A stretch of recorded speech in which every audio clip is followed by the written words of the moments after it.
we're going to find out how to list a property on the internet.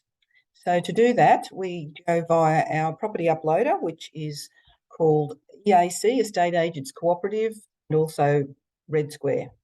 So you can see here on my bookmarks bar, I have got a shortcut to Red Square. So I've opened a new tab. I'm going to click on that. Now my username and password autofills, which we will set yours up to be the same. So we log in. You can see there it says Estate Agents Cooperative. We log in. It immediately takes us to this screen from which you can generate reports and things. But to actually do the property upload, we need to choose Add a Listing, which is on the left-hand menu here. So we're going to add a listing. Now this is going to be a sales listing.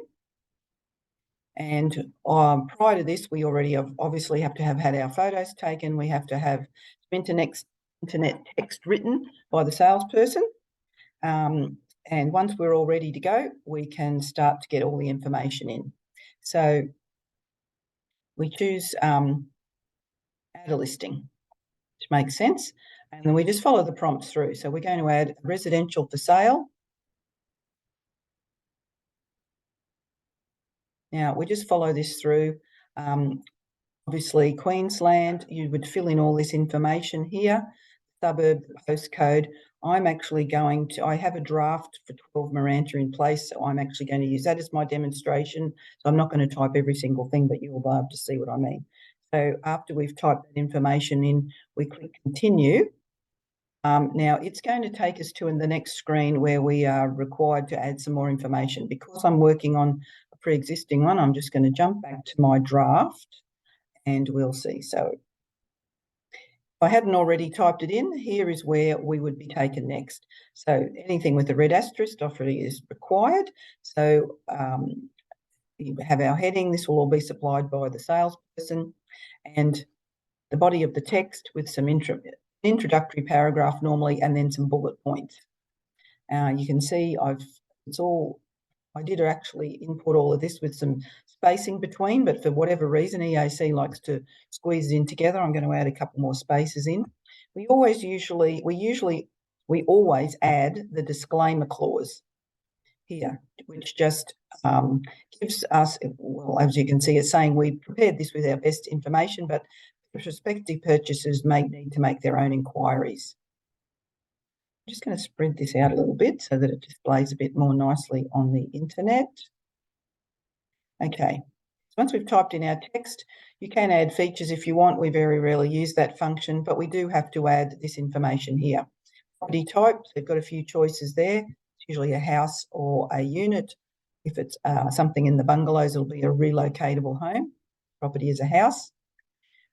We are always an exclusive agency. Very rarely would we choose anything else, but there is an option there to be put in as an open list, which is probably the only other likely one. Just choose one of these. This property is currently occupied by the owner. The salesperson is Lorraine. Was a second person. You can click on this little button here and type in a new surname. Say, for instance, Anita was working on this with Lorraine. There she is there. You could choose then to add Anita as a second person, and then both their details would display.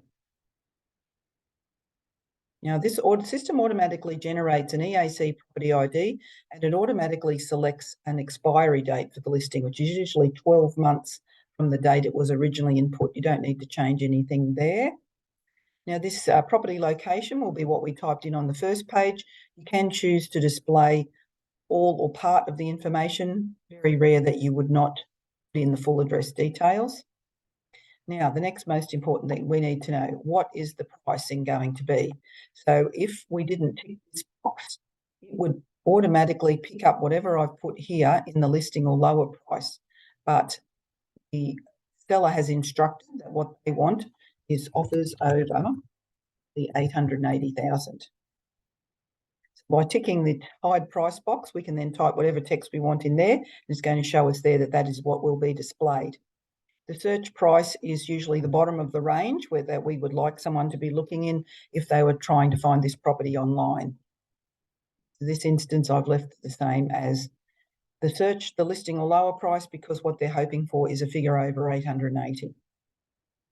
Scroll down here and we fill in some more information, which will have been provided by the salesperson: bedrooms, bathrooms, parking spaces, etc. Land size, you can get that from RP data. We usually select what we can from these drop-down boxes. You can always refer back to your agent to get more information. Choose as many as possible items from these local amenities buttons. You just hold your control key down to select multiples. This is a small 3-bedroom house. It really doesn't have, it does have a pergola. We'll add that in. Yes, so if it was a large home with a lot of extra rooms, obviously you would choose whatever was relevant from these drop-down boxes. I don't think there's anything extra to choose from the features section. It doesn't have a golf course, that's for sure. No pool or tennis courts. It does, however, have ceiling fans and a room air conditioner. So we're going to choose those. Open for inspection. Lorraine is going to have her first open home there next Saturday from 10 to 10:40. So we can choose that by using this little calendar here. Now, when we get down to the bottom of the page, it lets us know here where it will be, the listing will export to. Obviously, realestate.com.au and Domain are the two big websites that most people check. I don't pick publish until I'm 100% satisfied with the advertisement. So it won't go anywhere until that button is ticked. So we leave that as about the last thing you do. If you did have a tour, a virtual tour, or even a video, which I think Rochelle will be doing for us, you can copy and paste the link to YouTube or whatever in these boxes here. So once you've typed all your information in, you can check save and manage photos or just save, but we do have photos, so we're going to go straight to save and manage photos. Takes us across to the next page. We have already actually uploaded the photos. You can upload the web size photos here. You can do them all in a batch, and then you can easily reorganize them if you want to move the order around by just dragging and dropping like that. Simple as that to relocate them. You can upload a floor plan. You can see there we have put the floor plan in. Floor plans always need to be in the format of a GIF, which the photography people normally supply as a floor plan in a GIF because that's standard.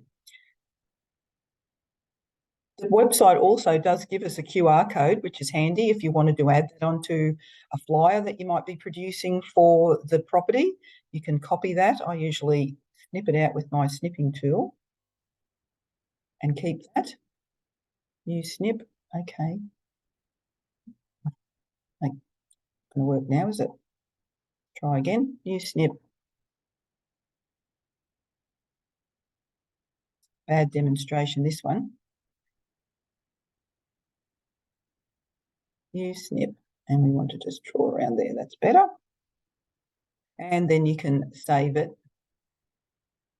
Just crop it a bit closer around later on, but now we will probably add that to our flyers so that if somebody has a flyer in their hand, they can scan the code. It'll take them straight to the listing online, gives them a bit more information. I think I shall put that in the listing folder, and I'm going to say it's the QR code for flyers, as opposed to the QR code, which would be getting scanned at an open home.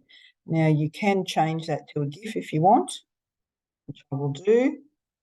Save. And we'll trim that up later. Okay, so you don't need to save this page. It doesn't have the option to save. Once you've uploaded the photos and the floor plan, they're there. You can go across here to this actions window and just go back to listing, take you back to the previous page where all the text was.